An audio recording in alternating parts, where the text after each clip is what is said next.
अच्छा, कई बार ऐसा होता है बंधुओं कि किसी वैष्णव भक्त के नियम को देख करके हमको लगता है यार ये इतना कठिन कैसे कर रहा है, पर नहीं। जब तत्परता और उत्साह अधिक मात्रा में किसी वस्तु की प्राप्ति का होता है तो फिर पीड़ा नहीं होती। ध्यान से सुनिएगा बात को।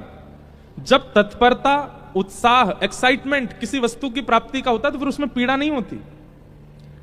किसी लड़का को कोई लड़की पसंद आ जाए तो फिर उसके लिए चाहे जो करना पड़े उसको पीड़ा नहीं होती। फिर नस काट लेगा हाथ की, हॉस्पिटलाइज्ड रह जाएगा बेचारो, रात भर भोजन नहीं करेगा, दुख भरे गाने सुनता रहेगा। हमने भी दर्शन किए कई आशिकों के लोगों को लगता है कितनी पीड़ा में, उसको पीड़ा नहीं है, वो बहुत प्रसन्न है। ऐसे ही पड़े रहने दो, अरिजीत सिंह के गाने चलने दो भाई, रोने दो थोड़ा मुझको। हमको लगता है कितनी पीड़ा में, वो पीड़ा में नहीं है। वो अपने किसी प्रियतमा को प्राप्त करने के लिए उस मार्ग पर चल पड़ा है कि अब उसको भोजन मत दो आप, 2-2 दिन बिना भोजन के रह लेगा, भूखे ही नहीं लगी है। क्यों? प्रेम सवार हो गया चित्त पर, प्राप्त करना उसको। और फिर उससे ब्याह करा दो, 1-1.5 साल बाद फिर भोजन नहीं कर रहा है। क्यों नहीं कर रहा है? कहा बताऊं, अब तो ऐसा मन हो रहा है वैराग्य ले लूं, मैं विरक्त हो जाऊं। अब मेरे भोजन सब रुचि मेरी उठ चुकी है। पर यही अंतर है, संसार की किसी वस्तु की प्राप्ति में भी आप तत्परता दिखाते हैं, पर उस वस्तु की प्राप्ति के बाद कहीं ना कहीं आपकी जो तत्परता पहले थी ना वो घट जाती है। पर वही भगवत मिलन की तत्परता जब होती है ना, तो मिलन के बाद भी तत्परता बनी रहती है। और मिलन के बाद भी, ठाकुर जी से मिलन के बाद भी तत्परता आपकी नहीं बनी तो इसका मतलब ठाकुर जी मिले ही नहीं। यहां तत्परता कभी समाप्त नहीं होती। संसार में और ठाकुर जी में यही अंतर है, यहां तत्परता अखंड रहती है और वहां खंड खंड खंड हो जाती है। और वस्तु की प्राप्ति में जो तत्परता, उसमें फिर कष्ट पीड़ा का अनुभव नहीं होता, फिर तो अच्छा लगता है। तो रामदास बोढ़ाना जी इतना पैदल चलते थे, 10-10, 12-12 दिन लगा करके द्वारिका आते थे।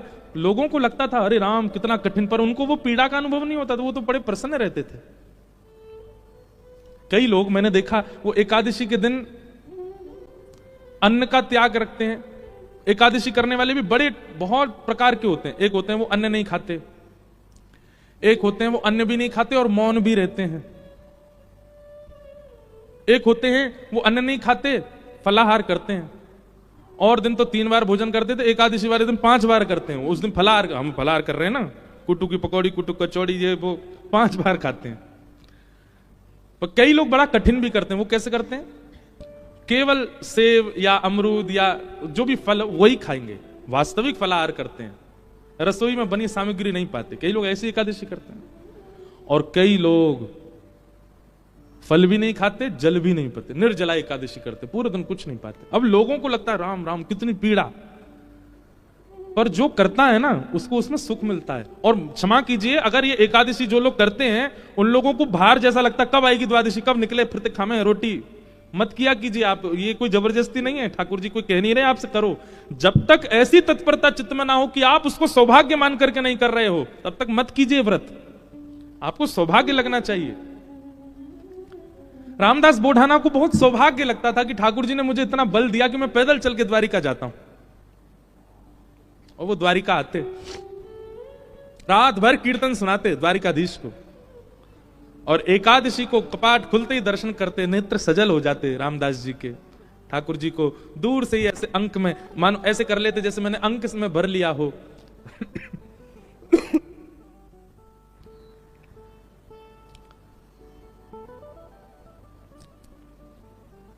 ठाकुर जी दया आ गई एक दिन, और रामदास बोढ़ाना से ठाकुर जी बात करने लगे। उनके स्वप्न में या उनके चिंतन में ठाकुर जी प्रकट हो गए और द्वारिकाधीश बोले, ए रामदास तुम इतना परिश्रम करके मत आया करो।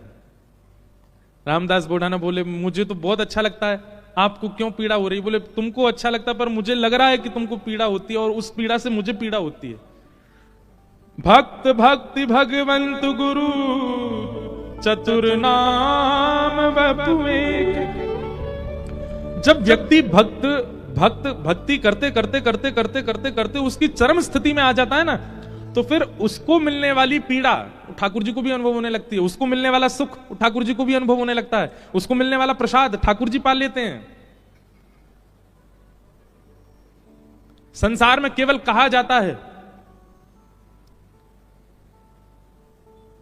लेकिन यहां वास्तविक होता है कि आप पाओगे पेट उनका भरेगा, ठाकुर जी पाएंगे पेट आपका भरेगा। कितने ऐसे प्रसंग मैं आपको सुना दूं। हमारे राधा कुंड में रघुनाथ दास जी षड गोस्वामी हुए अपने गौड़िया वैष्णव परंपरा में, उसमें एक रघुनाथ दास जी थे। बहुत अच्छी अच्छी लीला है रघुनाथ दास जी की। तो रघुनाथ दास जी का नियम था केवल फलाहार करते थे। धीरे धीरे धीरे उन्होंने फलाहार भी छोड़ दिया, केवल दूध पीने लगे। धीरे धीरे उन्होंने वो भी छोड़ दिया, एक एक करुआ केवल छाछ पीते थे, उसी से पूरा दिन निकालते थे। एक दिन वो बहुत जोर से बीमार पड़ गए। कोई उनको देखने के लिए वैद्य आया। वैद्य ने आकर के जैसे देखा, पहले तो नाड़ी पकड़ के वैद्य बता देते थे क्या रोग है, तो नाड़ी पकड़ के देखा तो वैद्य बोला इनका पेट खराब हो गया है, अपच हो गई है। तो वहां जितने लोग खड़े थे वो सब बोले ये तो केवल छाछ पीते हैं, इनको अपच कैसे हो गई? केवल छाछ पीने वाले को अपच कैसे हो सकती है? तो उस समय गोसाई श्री विठलनाथ जी, जिन्होंने श्रीनाथ जी की सेवा मतलब वल्लभाचार्य जी के पुत्र गोसाई श्री विठलनाथ जी, वो गोवर्धन में ही विराजते थे। उनको पता चली कि रघुनाथ दास जी बड़े बीमार हो गए, तो वो भी मिलने आए। मिलने तो आए, लेकिन व्यंग में आके बोले हे रघुनाथ, हमने तो सुना था कि तुम केवल छाछ पीते हो, पर वैद्य से पता चला तुमको अपच हो गई। इसका मतलब चोरी चुपके खूब माल उड़ाते हो, खूब धुआंधार जो है मालपुआ उड़ाते हो, तभी तुमको अपच हो गई है। रघुनाथ दास जी बोले नहीं, मैं तो छाछ ही पीता हूं। बोले फिर तुमको अपच कैसे हो गई? बोले मैं तो प्रत्यक्ष रूप से छाछ पीता हूं, पर जब मैं मानसी में जाता हूं, नेत्र बंद करके चिंतन में जाता हूं, वहां प्रिया प्रियतम 56 भोग खिलाते हैं, उससे अपच हो गई मेरे को। और वो अपच प्रत्यक्ष में दिखने लगी। सोचो, इस बात पर पढ़े लिखे लोग विश्वास नहीं करेंगे, पर यह वास्तविकता है। वो प्रत्यक्ष में नहीं पा रहे हैं, पर अप्रत्यक्ष अनुभूति, वो नेत्र बंद करके जब अपने मानसी भाव में जाते हैं, वहां ठाकुर जी उनको बढ़िया लड्डू पवाते हैं, पूड़ी पवाते हैं, रबड़ी पवाते हैं। उससे अपच प्रत्यक्ष शरीर को हो गई। ये बात सुनकर के गोसाई जी के नेत्र सजल हो गए। रघुनाथ दास जी को हृदय से लगा लिया। बोले जय हो, तुम्हारी भक्ति को प्रणाम कि तुमको ठाकुर जी प्रत्यक्षानुभूति करा देते हैं। रामदास बोढ़ाना ठाकुर जी से बोले भगवान मुझे पीड़ा नहीं है, मुझे बहुत सुख मिलता है। भगवान बोले तुमको पीड़ा नहीं, पर तुम्हारी पीड़ा हमको लगती है, इसलिए तुम मत आया करो। रामदास बोढ़ाना बोले इससे बढ़िया तो मेरे प्राण चले जाएं, मैं आपको देखे बगैर नहीं रह सकता। अगली एकादशी पर आप मेरे सामने नहीं होंगे तो मेरे तो प्राण ही चले जाएंगे। भगवान बोले काम करें? बोले क्या? हम तुम्हारे साथ चलें, तुम्हारे गांव वहीं रह ले, तुम्हारे पास ही एकादशी क्या तुम हर दिन हमको देख लिया करना। रामदास बोढ़ाना घुटनों पर बैठ कर रोने लगे। बोले हे द्वारिकेश, ये कैसी आज्ञा कर रहे हैं आप? ये असंभव है। बहुत दीनहीन गरीब व्यक्ति हूं, मेरे घर में खप्पर भी नहीं है, कहां रखूंगा, कहां बैठाऊंगा? और ये तो आप बस बोल रहे हो ऐसी प्रेम बस, ये हो नहीं सकता। ठाकुर जी ने तुरंत अपनी पोटली दिखाई। बोले हमने पहले तैयारी कर रखी है, देखो अपनी पोटली बांध रखी है, इसमें सारी पीतांबरी धरी हमारी, मुकुट वुकुट ये सब टिप्पारा पारा सब धर के चल रहे हैं हम। बढ़िया द्वारिका में हमारी बहुत अच्छी व्यवस्था हो रखी है, सब ले चलेंगे, तुमको कुछ नहीं करना पड़ेगा, इसी से हमारा श्रृंगार कर दिया करना। रामदास जी बोले आप सच बोल रहे हैं क्या? ठाकुर जी बोले हम सच बोल रहे हैं, हम चलें तुम्हारे साथ, वहीं रहेंगे तुम्हारे पास ही, रोज देख लिया करना। रामदास जी बोले फिर द्वारिका का क्या होगा? ठाकुर जी बोले हम जहां बैठ जाएं द्वारिका वही है। और रही बात, जब एक साथ हम 5 रूप धारण, हजारों रूप धारण कर सकते हैं, तो 2 रूप भी धारण कर लेंगे। आज तक तुमने एकादशी जिस रूप को देख करके की है, वो रूप तुम्हारे पास रहेगा, यहां एक दूसरा व्यवस्थित हो जाएगा। रामदास जी को पूरी तरह यह विश्वास हो गया कि ठाकुर जी मजाक नहीं कर रहे, ये सच बोल रहे हैं, ये चलेंगे मेरे संग। नियम का फल ये मिलता है। देखो, एक नियम को जब व्यक्ति तत्परता से करता है तो ठाकुर जी ऐसा देते हैं उसको। कई लोग कह देते हैं एकादशी पर भूखे रहने से भगवान को कोई इससे थोड़ी प्रसन्न होंगे भगवान। ठाकुर जी प्रसन्न नहीं होते हैं, पर आपकी तत्परता ठाकुर जी देखते हैं। आजकल बच्चे ऑफिस जाते हैं, ऑफिस का टाइम क्या 9 बजे, और कोई आवे 9:30, कोई आवे 10:30, कोई आवे 9:45, अब उसको सब लोग, जो टाइम पे आने वाला बच्चा, उसकी सब मजाक उड़ाते हैं, बोले तू भी क्या पागल है, 9 ही बजे आ जाता है बिल्कुल। अरे सैलरी ले रहे हैं, मेहनत करनी है, ठीक है, टाइमली, ठीक है, थोड़ा आधा पौना घंटा ऊपर नीचे चलेगा, लेकिन वो बालक कहता नहीं, ये मेरी तत्परता, मैं 9 बजे ही आऊंगा।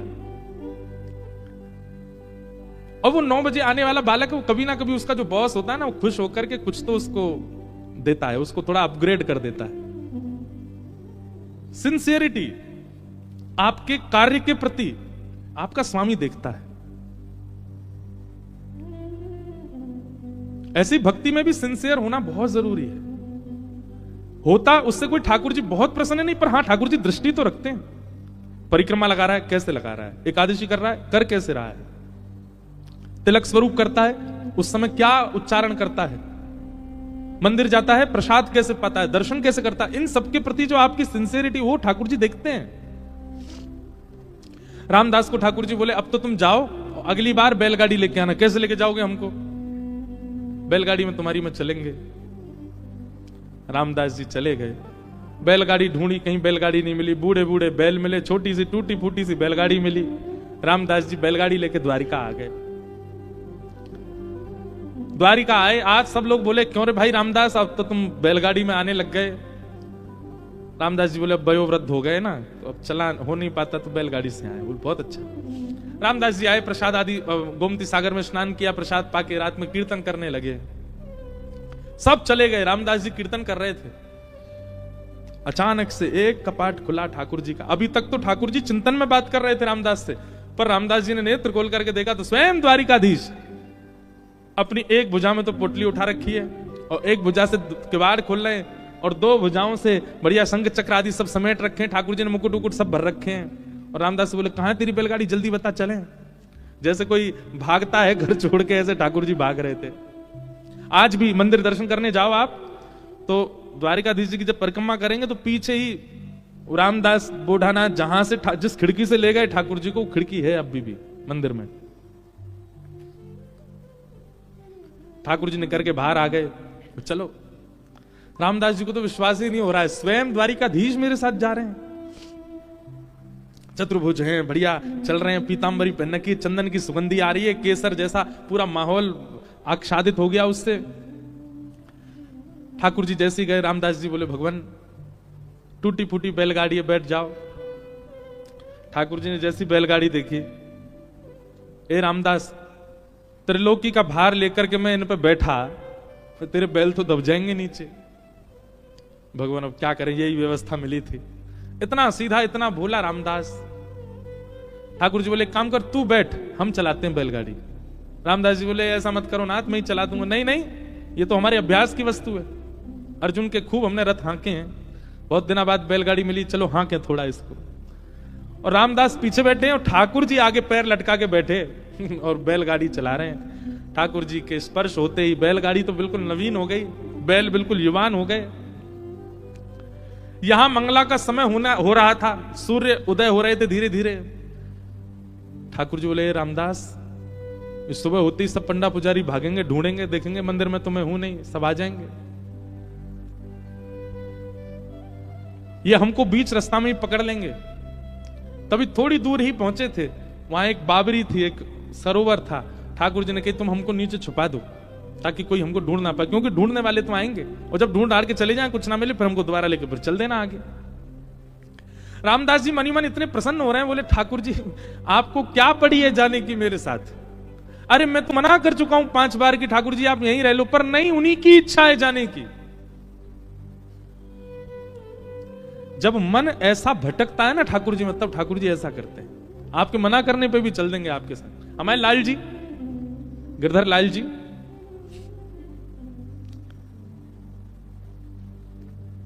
ये ऐसे ही आए हमारे पास। जब प्राप्त हुए थे ना, तो एक बार मैंने तो, अब बोलने में अटपटा लगता है, पर एक बार मैंने तो यही कहा कि मुझे तो श्रृंगार आता नहीं, मुझे सेवा आती नहीं, कैसे करूंगा, कैसे संभालूंगा, कैसे इनकी नथ बेजर धराऊंगा, कैसे इनके नेत्र श्रृंगार, कैसे मुकुट पाक कैसे बनाऊंगा।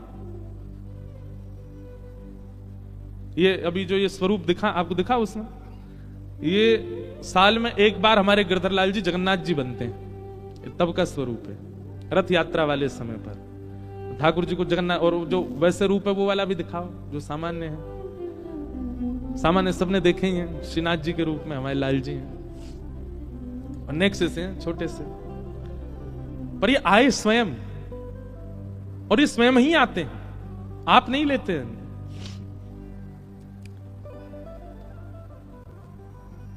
रामदास नीचे बावरी में ले जाकर के द्वारकाधीश जी को छुपा दिया। पीछे से सब पुजारी दौड़े दौड़े आए, देखा तो रामदास जी धीमे धीमे अपनी बैलगाड़ी चला रहे हैं। सबने रोक लिया, बोले ए रुको, तुम ही थे रात भर मंदिर में, ठाकुर जी कहां गए हमारे? रामदास जी बोले मुझे तो नहीं पता, दिखाओ। सब देखा, बैलगाड़ी में कुछ नहीं। तभी एक बैलगाड़ी के छोड़ पर ठाकुर जी की पीतांबरी का एक भाग चिरा हुआ, फट के इरज गया। अच्छा, ये सब लीला भी ठाकुर जी जानबूझ के ही करते हैं, क्योंकि कहीं ना कहीं कुछ ना कुछ ठाकुर जी को दूसरों को संकेत कराना है।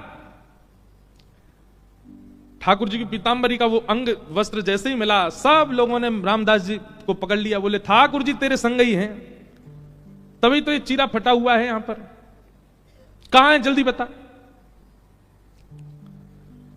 उन्होंने मना किया तो सबने उनको मारना शुरू कर दिया।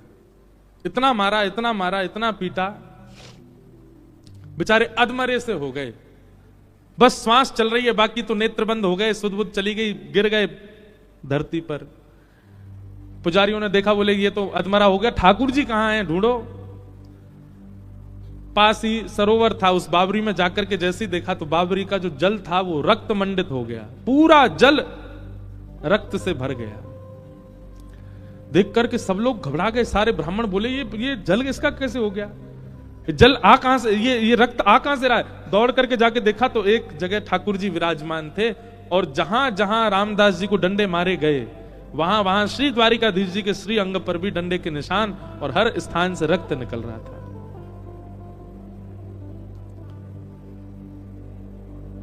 सब पुजारी जी चरणों में गिर गए, सब ब्राह्मण देवता बोले भगवान ये क्या हो गया। बोले ये क्या हो गया, मेरे भक्त को मारते हो, मेरी इतनी आराधना करी, मेरी इतनी सेवा करी, इतना अर्चन किया, उसके बाद भी ये नहीं समझ पाए कि मेरे भक्त और मुझ में कोई अंतर नहीं है। सब क्षमा याचना करने लगे। ठाकुर जी बोले अब कुछ नहीं होगा, अब तो हम रामदास के साथ ही जाएंगे और वहीं रहेंगे। और ठाकुर जी सब देखते रह गए, लेकिन रामदास जी के साथ में ऊपर आए ठाकुर जी, और आकर के रामदास जी को जैसे हृदय से लगाया, सारे घाव ठीक हो गए, और कहा ले चलो हमको। ठाकुर जी गए सीधे और डाकोर जी में जाकर के रामदास जी के यहां विराजमान हो गए, और उनका नाम पड़ा रण छोड़ राय भगवान। बोलो रण छोड़ राय भगवान की। उनके यहां ठाकुर जी विराजे। सब ब्राह्मणों ने जाकर के निवेदन किया, भगवान से प्रार्थना की, बोले प्रभु आप द्वारिका छोड़ के यहां चले आए, और द्वारिका का कैसे अब भरण पोषण होगा, इतने दर्शनार्थी आएंगे, ये सब होगा, कैसे चलेगा। और सबसे बड़ी बात, ये सारे ब्राह्मण ये सब आपके द्वारा बसाए हुए हैं द्वारिका में, इन सब का जीवन भरण पोषण सब आपसे चलेगा, और आप ही चले गए, अब हम कैसे अपने खाएं पिए, क्या करें, हमारा जीवन यापन कैसे होगा। ठाकुर जी बोले बस यही अंतर है, भक्त कभी भी ये नहीं पूछता कि मेरा जीवन यापन कैसे होगा, वो यही पूछता है कि आप कैसे मिलोगे। और आप लोगों को कहीं ना कहीं ये चिंता है कि आप लोगों का भरण पोषण कैसे होगा। तो एक काम करते हैं, हम अपने भार के समान आप सबको सोना दे देते हैं, उतना स्वर्ण ले जाओ, चलेगा। सब ब्राह्मण बोले ठाकुर जी भारी तो खूब है, इनके भार के समान सोना मिल जाएगा तो आनंद ही हो जाएगा। ठाकुर जी बोले वैसे ब्राह्मण देवता सब बोले चलेगा तो नहीं, लेकिन फिर भी अब आपकी इतना प्रेम है रामदास से, तो आप तो रह लो यहीं पे, दे दीजिए, इतना सोना ही दे दीजिए हमको, और क्या करें। भगवान बोले लाओ तराजू लाओ। ब्राह्मणों ने सबने तराजू की व्यवस्था करी, बढ़िया सब। एक तरफ ठाकुर जी बैठ गए। ठाकुर जी बैठते ही रामदास चलो लाओ, दूसरी तरफ सोना रखो, तोलो हमसे, और हमारे बराबर का दो सब ब्राह्मणों को। रामदास जी बोले भगवान ये बात नहीं बनेगी, मैंने पहले ही मना किया था, मेरे यहाँ तो खप्पर ही नहीं है, घर में पानी आ जाता है, मेरे यहाँ कोई व्यवस्था नहीं है। आपने ये बात आपको पहले से पता थी, आपने फिर भी देखो अब सबके आगे मेरी नाक कटवा रहे हो आप। अरे कुछ व्यवस्था नहीं है मेरे पास महीना भर में जो व्यवस्था होती उससे मैं द्वारिका आ जाता था, बस इतनी व्यवस्था थी, और इन ब्राह्मणों को कैसे दूं मैं।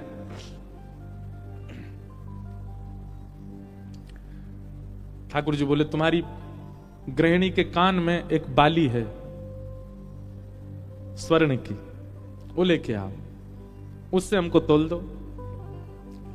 रामदास जी बोले बाली से तोलना? बोले हाँ उसी से तोलो, अभी हम चमत्कार दिखाते हैं। रामदास जी गए, अपनी पत्नी के कान से बाली निकलवा के लिए आए, और जैसे ही रखा तराजू में तो वो तो नीचे चली गई, ठाकुर जी ऊपर आ गए, बिल्कुल लटक गए ऊपर ही। और सब ब्राह्मणों से बोले लीजिए, हमने तो कही थी बराबर का सोना, ये हमसे ज्यादा है, देखो हम ऊपर चले गए, ले जाओ इसको। आप बहुत बाली और इससे आप इतने हल्के हो गए, ऐसा मत करो भगवान। तो सबने हार मान ली ठाकुर जी के, करो गोमती सागर में स्नान करो, गंगा में स्नान करो, आप दुनिया भर की वस्तु मांगते हो, पर हर बार हमारी कही एक बात कहिएगा, पहली डुबकी लगाते यही मांगो, हमें सरल बना दीजिए। हे गंगा मैया, हे गोमती मैया, हे समुद्र नारायण, हे कुंभराज प्रयाग, हमें सरल बना दो, हम सरल चित्त हो जाएं। क्योंकि ठाकुर जी को सबसे पहला लक्षण तो सरल चित्त ही चाहिए, वो होना बहुत आवश्यक है। तो मन का भटकाव सब जगह से ठाकुर जी में केवल और केवल भक्त चरित्र से हो सकता है, उसी से ही संभव होगा। तो ऐसा एक जिज्ञासा थी, उसी में ही हमने रामदास जी की लीला सुना दी। एक बार अभी ठाकुर जी हम 2 ही बार गए हैं दर्शन करने, कभी योजना बनेगी तो एक बार ठाकुर जी में भी कथा सुनाएंगे श्री ठाकुर जी को, बड़े सुंदर श्री ठाकुर जी वहां विराज रहे हैं। आइए क्रम में प्रवेश करते हैं। भागवत जी का पहला श्लोक, जन्माद्यस्य यतोऽन्वयादितरतश्चार्थे स्वविज्ञस्वराट् तेने ब्रह्म हृदय आदि कवये मुह्यन्ति यत्सूरयः तेजो वारि मृदां यथा विनिमयो यत्र त्रिसर्गो मृषा धाम्ना स्वेन सदा निरस्तकुहकं सत्यं परम धीमहि। एक बात और, जैसे अभी हमने सुना कि सरल चित्त ठाकुर जी को प्रिय है, ऐसे ही सत्य आचरण करने वाला भी ठाकुर जी को बहुत प्रिय है। एक सत्य के प्रति आचरण की भावना चित्त में लाओ। जैसे आजकल बच्चे चैलेंज देते हैं अपने आप को, 30 डेज चैलेंज, 60 डेज चैलेंज, ऐसे चैलेंज करते हैं, बोले उतने दिन हम ये काम बेनागा होके करेंगे, उसको सोशल मीडिया पे डालते हैं। फिर आप 30 डेज चैलेंज लो, 30 दिन का एक चैलेंज ले लो, क्या झूठ नहीं बोलेंगे। एक चीज समझ लीजिएगा, जैसे ही आप ये चैलेंज लोगे ना, सबसे पहले ठाकुर जी कमर कसेंगे, रुक जा बेटा मैं आऊं, रुक। ऐसे ऐसे कारनामे ठाकुर जी आपके सामने प्रकट कर देंगे कि आपको झूठ बोलना ही पड़ेगा। पर अगर चाहे आपका पूरा घर ही क्यों ना डूब रहा हो, आपने ये संकल्प ले लिया कि नहीं सत्य ही बोलना है, और आप बोलने लगे, उसी सत्य से ही आपको ठाकुर जी मिल जाएंगे। बहुत सरल है, 30 दिन में ठाकुर जी मिल जाएंगे, करो ये काम, हम सत्य बोलेंगे बस। लेकिन हम कलयुगी जीव में बहुत चतुर हैं हम लोग। हमारी चतुराई पता कैसी है?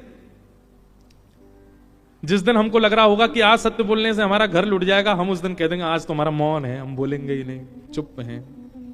और बहुत बड़े बड़े लोग हैं, वो कहते हैं, कहते हैं ठीक है 30 दिन का चैलेंज हम स्वीकार करते हैं, 30 दिन तक मौन ही रहेंगे, बोलेंगे ही नहीं, चुप। मैं तो किया भी एक अनुष्ठान मौन का, तभी से हमारा नियम है कथा के आने से पहले और कथा के जाने के बाद मौन रहते थोड़ी देर। हम लोग तो बड़े चतुर हैं, कई लोग तो चैलेंज एक्सेप्ट कर भी लेंगे, ठीक है महाराज जी 30 दिन का हमने किया, असत्य नहीं बोलना है ना, ले लो, मौन ही रहेंगे, झूठ क्या बोलना है, चुप रहेंगे बिल्कुल। पर आप ये 30 दिन के लिए धारण करके देखो कि हमें सत्य ही बोलना है। बहुत चैलेंजेस आएंगे, हर दिन एक नया एक ऐसी बात आएगी कि आपको झूठ बोलना ही पड़े, पर आप मत बोलना। 30 दिन अगर आपने इस नियम का पालन कर लिया, हो सकता है बहुत कुछ बदल जाए जीवन का, पर ठाकुर जी मिल जाएंगे 30वें दिन। केवल सत्य में इतनी ताकत है, सत्यम परम धीमहि, साक्षात सत्य स्वरूप है ठाकुर जी। श्रीमद् भागवत के प्रारंभ में, मध्य में और अंत में भगवान का नाम नहीं लिया गया। ठाकुर जी को वंदना कैसे कर रहे हैं? सत्यम परम धीमहि, परम सत्य को हम वंदन करते हैं। श्रीमद् भागवत जी के मध्य में क्या कहा जाता है? सत्यव्रतम सत्य परम त्रिसत्यम सत्यस्य योनिम निहितम च सत्ये सत्यस्य सत्य अमृत सत्य नेत्रम सत्यात्मकम त्वाम शरणम प्रपन्ना। सत्य सत्य सत्य सत्य सत्य 9 बार सत्य कहा। और भागवत जी के विश्राम में 18,000 श्लोक पूर्णता होने पर भी सत्यम परम धीमहि, हम परम सत्य को वंदन करते हैं। 3 बार यदि किसी बात को कह दिया जाए तो सिद्ध हो जाती है। ठाकुर जी को 3 बार आदि मध्य और अंत में सत्य कहा। इसका मतलब ठाकुर जी सत्य हैं।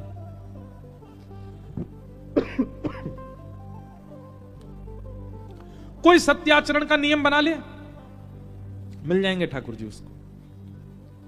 पर याद रहे, बहुत कुछ छूटेगा, बहुत कुछ लूट सकता है, बहुत कुछ अलग हो सकता है। इसलिए इस चैलेंज को लेने से पहले इस चीज का ध्यान रखिएगा। भगवत प्राप्ति के पथ पे जब आप चलना प्रारंभ करते हैं ना, तो आपके जीवन में आने वाली परीक्षा कोई और नहीं लेता, स्वयं ठाकुर जी ही लेते हैं। ठाकुर जी ही लेते हैं। जिसने उंगली पकड़ के चलना सिखाया वही मां एक दिन उंगली छोड़ती है। बालक उस समय घबरा जाता है, इन्होंने मुझे क्यों छोड़ दिया, मैं गिर जाऊंगा। पर नहीं, वो मां इसीलिए छोड़ती है, परीक्षा लेती है, अब ये चल पा रहा है कि नहीं, अब ये चल पाएगा कि नहीं। गिरता है, पड़ता है, उठता है, रोता है, लेकिन फिर भी मां उसको एकांत छोड़ती है ताकि चलना सीखे। ठीक वैसे ही भक्ति पथ पर जब आप चलते हैं और किसी नियम संकल्प के साथ जब आप चलते हैं, है वो भक्ति का पथ, तो वहां आने वाली परीक्षा भी ठाकुर जी ही लेते हैं, आपको और सुदृढ़ बनाने के लिए।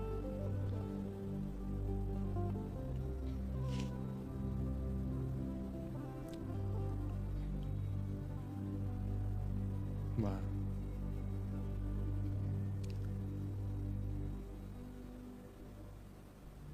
हमारे ब्रज में एक भाव गाते हैं, प्रेम नगर की डगर है कठिन रे, बटो ही न करना बसेरा, पग बढ़ा हो न जाए अंधेरा,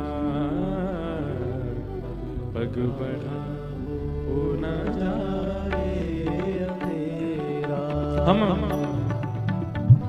भले ही एक भागवत वक्ता के पुत्र हैं, पर हमने भी जब नियम लिया ना कि हम कथा करेंगे, मित्रों की संख्या कम होती चली गई, प्रियजनों की संख्या कम होती चली गई।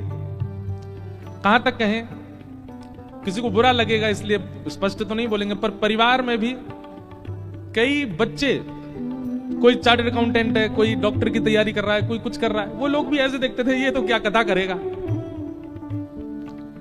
आज वो सब आते हैं हमारी कथा में, तो सब बैठ करके कथा सुनते हैं। उस समय एक पीड़ा नहीं थी, बस ये था एक बच्चे को एक रहता है ना, मेरे भी मित्र हों, सब मेरे साथ भी रहें, सब मेरे को भी प्रेज करें। हमारे परिवार के कई बड़े लोग, दूर के रिश्तेदार, वो भी कभी व्यंग में कह देते थे, अरे बेटा पढ़ लिख लेते, यूनिवर्सिटी जाते, कॉलेज जाते, क्या किस चीज में लग गए। हम ये लगता मैंने ये पढ़ाई नहीं है क्या, 6-6, 7-7 घंटे गुरुदेव पढ़ाते हैं, एक श्लोक शुद्ध नहीं बोल सकते आप, उन श्लोकों को बोलना सिखाते हैं, ये अध्ययन नहीं है। आज यूनिवर्सिटी कॉलेज के बच्चे कथाओं में आते हैं और जो समाधान उनको वहां नहीं मिल पाया वो कथा से लेकर के जाते हैं और अपना जीवन संभालते हैं। प्रारंभिक भक्ति के पथ में संकट तो आता है, सबको देखना पड़ता है, बस उस समय घबराओ नहीं। हमने शिखा रखी, स्कूल जाते थे, चोटी रखते थे, बच्चे खींचते थे, तो मैं अपने पिताजी से एक दिन रोते रोते बोला इसको कटवाओ, सब बच्चे खींचते हैं। हमारे पिताजी ने नहीं काटने दी, बल्कि अगले दिन से तिलक लगा के भेजने लगे, ले श्री लगा के जाओ। बच्चे छेड़ते, बिंदी लगा के आता है, बिंदी लगा के आता है, ऐसा बोलते थे। मुझे याद है बहुत पीड़ा होती थी, लेकिन उसको छोड़ा नहीं, करते रहे करते रहे करते रहे करते रहे। कोई अभिमानवश नहीं बोल रहा हूं, आपका आपके बच्चों का विश्वास बढ़े इसलिए बोल रहा हूं। अपने स्कूल में चीफ गेस्ट बन के जाते हैं अब हम अपने स्कूल के कार्यक्रमों में। मैंने कहा ये वही स्कूल है जहां बच्चे चोटी भी खींचे, जहां पे, जबकि हमारे स्कूल ने हमको बहुत कुछ दिया, पर सब ये भाव तो सब बच्चे कुछ ना कुछ अनुभव करते हैं। आज वही परिवार के लोग कथा में बैठते हैं तो नेत्रों से आंसू झरने लगते हैं, हमारो लाला ऐसी कथा करे, हमारो लाला ठाकुर जी के समीप ले जा रहे है। मैंने कहा आप तो कह रहे थे कि यूनिवर्सिटी जाओ, इस सब में क्या रखा, पंडिताई क्या करोगे। तो ये चीज तो अनुभव की है कि भक्ति के पथ में प्रारंभिक समय में बहुत कठिनाइयां देखनी पड़ी। हमने शायद इतनी नहीं देखी होंगी, पर फिर भी बहुत देखी। लेकिन पग बढ़ा हो न जाए अंधेरा, पग बढ़ा हो न जाए अंधेरा, ओ प्रेम नगर की डगर है कठिन रे, बटो ही न करना बसेरा, पग बढ़ा हो न जाए अंधेरा, पग बढ़ा हो न जाए। बहुत अच्छी बात है। क्या? मन का रतन रख जतन से अनाड़ी, मन का रतन रख जतन से अनाड़ी, मन का रतन रख जतन से अनाड़ी, मन का रतन रख जतन से अनाड़ी। क्यों?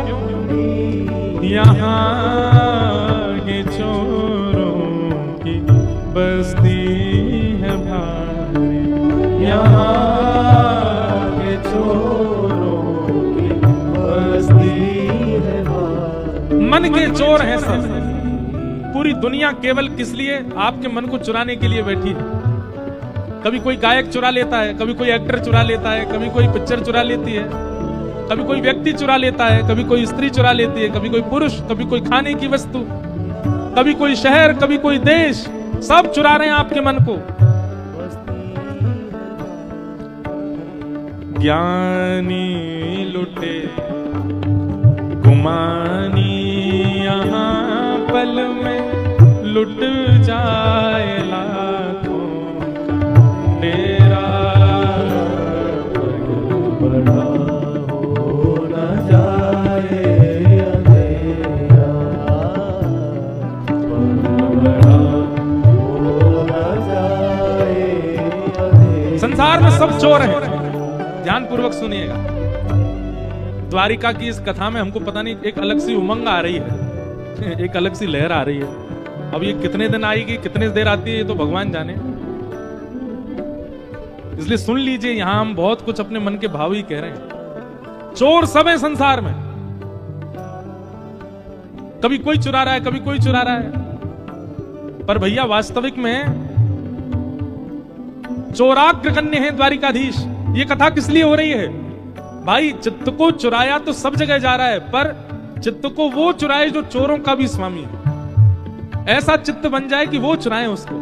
और वो तभी चुराएंगे जब ठाकुर जी का एक स्वरूप है, पहले से चोरी हुई वस्तु को नहीं चुराते, नहीं चाहिए उनको। लेकिन हमारा मन तो बहुतों ने चुरा रखा है। मुंबई के गेटवे ऑफ इंडिया ने चुरा रखा कई लोगों का मन, भेलपुरी ने चुरा रखा मन, बड़ा पाव ने चुरा रखा मन, गुजरात की क्या बनती है वो फेफड़ा, फाफड़ा फेफड़ा नहीं फाफड़ा,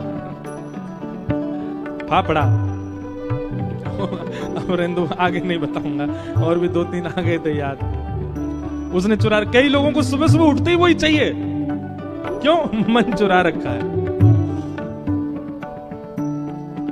पर भैया इतनी जगह मन जब चोरी हो चुका हो तो ठाकुर जी की दृष्टि नहीं पड़ती। इसलिए हम मंदिर में जाते हैं, हमको ठाकुर जी ऐसे ही दिखते हैं, ना हिलते, ना डुलते, ना नैन मटकाते, ना सिर झुकाते। क्यों? ठाकुर जी को इंटरेस्ट ही नहीं आपके मन में। क्यों? पहले से ही चोरी करवा रखा है आपने।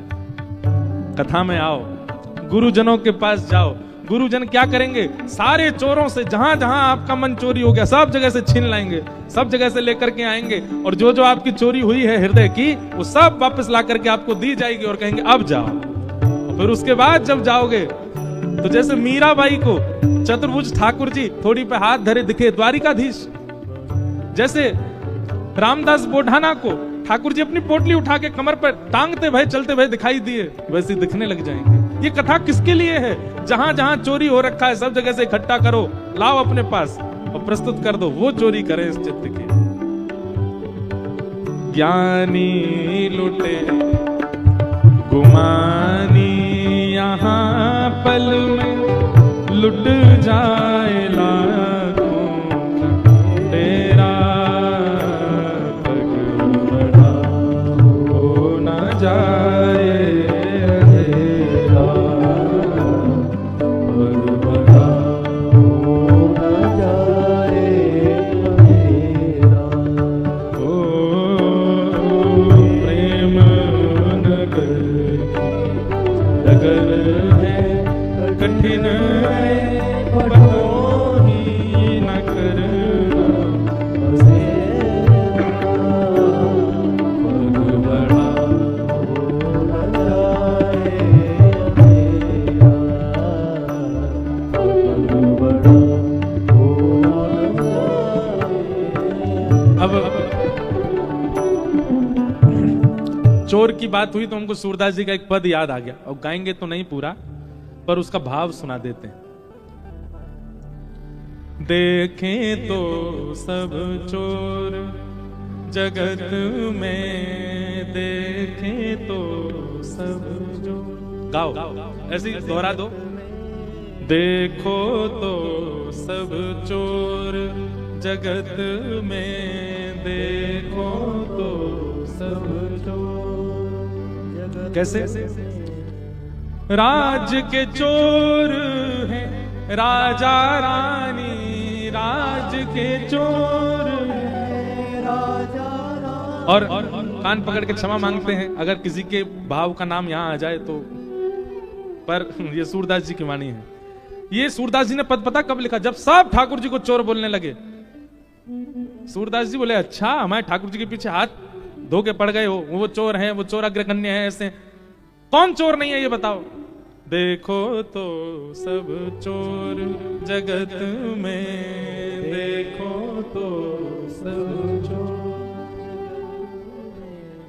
राज के चोर हैं राजा रानी, राज के चोर हैं राजा रानी। और शहर चोर व्यापारी, शहर पांच चोर सबके ही माही, पांच चोर सबके ही माही। कौन पुरुष कौन नारी, कौन पुरुष कौन नारी। राज्य के चोर कौन है? राजा। बुरा नहीं मानिएगा, हम पहले ही कह रहे हैं, नेता लोग पूरे राज्य के चोर। ऐसा तो हो नहीं सकता। आपने इलेक्ट करके जिसको बना दिया हो स्वामी, और उसने पूरे अपने 5 वर्ष के कार्यकाल में 1 रुपया भी अपने लिए नहीं प्रयोग किया ना, चोर तो है। और शहर चोर व्यापारी, शहर का चोर कौन है? बोले व्यापारी। अब किसी की मिठाई की दुकान है तो केवल रसगुल्ला गुलाब जामुन पेड़ा से नहीं चलाएगा वो दुकान, वो हर हफ्ता एक नई नई नई वो बनाएगा, क्या बोलते हैं उसको, मिठाई। क्यों? ताकि देखने वाले खरीदने वाले का मन उस पे आ जाए। मन का चोरी कर रहा है ना वो, उसको वो खाने जाए। अब दुनिया भर की हम तो जगह जगह जाते हैं।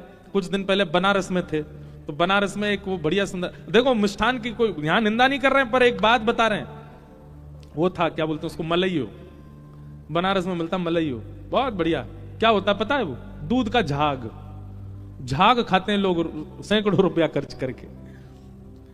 उसको किसी व्यापारी नहीं तो बनाया, क्यों बनाया? ताकि हमारा मन उस पर जाए। अब लोग उस झाग को खाने जाते हैं, लेकिन लगता है बढ़िया सबको। तो शहर चोर व्यापारी, किसी की कपड़े की दुकान है, एक जैसे ही कपड़ा उस पर मिलते हो, उससे कौन खरीदेगा? लेकिन हर बार एक नए तरीके से लेके आता है। बटन यहां की जगह यहां लगा दी, ओहो नई डिजाइन है, खरीद लो इसको, यहां बटन है इसके। हमारे द्वारिकापुरी के जो गोस्वामी हैं, जो यहाँ के सब पुजारी, उनकी बगलबंदी देखी आपने? हमारी बगलबंदी देखो, इसमें एक बंदी यहाँ है, एक यहाँ है बांधने का, एक भीतर है दोनों तरफ। यहाँ के जो है वो केवल यही होती है, वो खुली है। एक बार खोल दो तो सीधा हवा पास होती रहती, भीतर गर्मी सहन नहीं है, अलग प्रकार की है। और सबकी दुनिया की जेब यहाँ होती है, उनकी यही होती है बीच में, यहीं पे सबरे रुपया, यहीं पे सारे जो है पौन वौन सब यहीं धरे रहते हैं। किसी व्यापारी ने उसको भी बनाया होगा, उसी पे आकृष्ट होकर अब यहाँ वही प्रचलन चल रहा है। तो चाहे वस्त्र का व्यापारी हो, भोजन का व्यापारी हो, कोई भी व्यापारी हो, वो हर महीना एक नवीनता लाने की प्रयास कर। वो नवीनता के पीछे कारण क्या है? समाज का मन आकृष्ट हो। एक बहुत अच्छी बात बताऊं, अभी पूज्य राधा कृष्ण महाराज जी कथा में था, मैं अपने उत्सव और इस कथा के बीच में एक दिन जालना गया। उन्होंने बहुत अच्छी एक बात कही, ठाकुर जी कभी नहीं बदले। आज से 500 साल पहले द्वारिकाधीश का जो भोग लगता था वही भोग आज भी लगता है, कुछ परिवर्तन नहीं। आज से 500 वर्ष पहले श्री द्वारिकाधीश जैसा टिपारा पहनते थे, जैसा क्रीट पहनते थे, जैसा मुकुट पहनते थे, वैसा ही आज भी पहनते हैं। श्री द्वारिकापुरी में दिन के हिसाब से वस्त्र का वर्ण होता है। जैसे मंगलवार के दिन ठाकुर जी ऐसा कलर पहनेंगे, सोमवार के दिन ऐसा पहनेंगे, शुक्रवार को ऐसा पहनेंगे, शनिवार को ऐसा पहनेंगे। वो 500 उससे भी पुराने समय से वो आज तक वैसा ही है। ठाकुर जी उस दिन वही पहनेंगे। आज ठाकुर जी ने पीला पहना है, केसरी पहना है, तो ये कितने समय से चला आ रहा होगा कि आज के दिन ठाकुर जी केसरी पहनेंगे। वो नहीं बदलते, परिवर्तन नहीं करते। भोग में परिवर्तन नहीं, श्रृंगार में परिवर्तन नहीं, मुकुट में परिवर्तन नहीं। मंदिर में कितना पुराना मंदिर है द्वारिकाधीश का, इसी में बैठे हैं। आदमी 100 वर्ष का उसको जन्म मिलता है, जीवन मिलता है, 3 घर बदल देता है उसमें भी। अगर बढ़िया धनवान हो जाए तो 3 घर बदल देता है। ठाकुर जी उसी में बैठे हैं। सब परिवर्तन क्यों करते हैं? आकर्षण प्रकट करने के लिए। पर ठाकुर जी ने फिर भी आकर्षण है, इसीलिए वो परब्रह्म है। कुछ परिवर्तन नहीं किया, फिर भी आकर्षण। कथा जो हम आपको आज मंच से सुना रहे हैं, आज की है, 5000 साल पुरानी कथा है। वही श्लोक है, वही परंपरा है, वही 7 दिन है, वही नियम है, वही कथा है, पर फिर भी उसके प्रति आकर्षण, फिर भी उसके प्रति वह भाव, वह प्रेम, वह सुनने की उत्सुकता। इसीलिए ये पुराण है, ये ग्रंथ नहीं है, ये किताब नहीं है, पुराण है। इसीलिए कृष्ण स्वरूप है, क्योंकि जितनी बार सुनो उतनी बार नहीं है।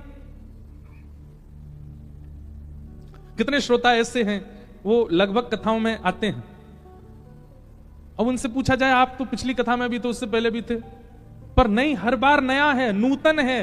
कथा का स्वरूप हर बार नया होता है, इसीलिए तो उनकी रुचि बढ़ रही है।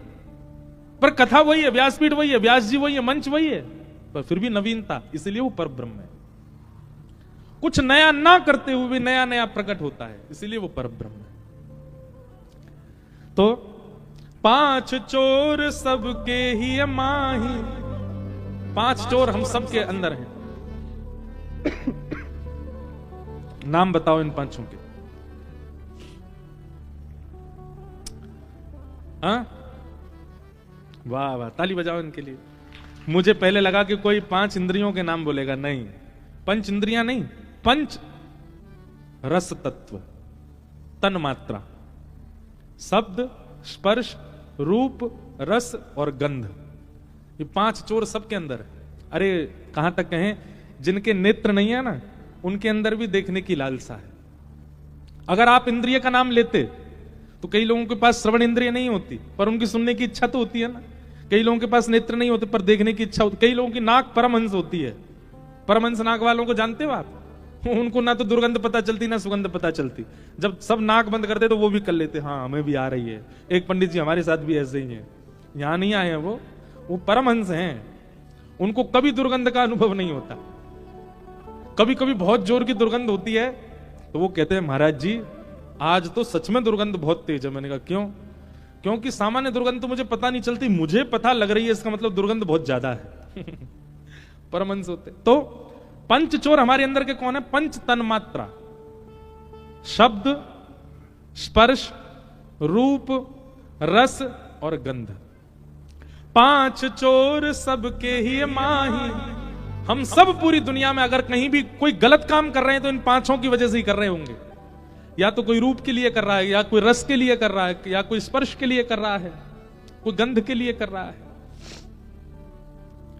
कौन पुरुष कौन नारी, कोई पुरुष नारी में भेद नहीं रहता है, 500 सबके भीतर है। और ये तो रही संसार की बात। सूरदास जी अगली पंक्ति में क्या कहते हैं? ब्रह्मा चोर आए वृंदावन, बालक बच्छ चुराए। ब्रह्मा जी ने क्या किया? वृंदावन आकर के ठाकुर जी के ग्वाल बालों का हरण कर लिया। लो हैं तो ब्रह्मा,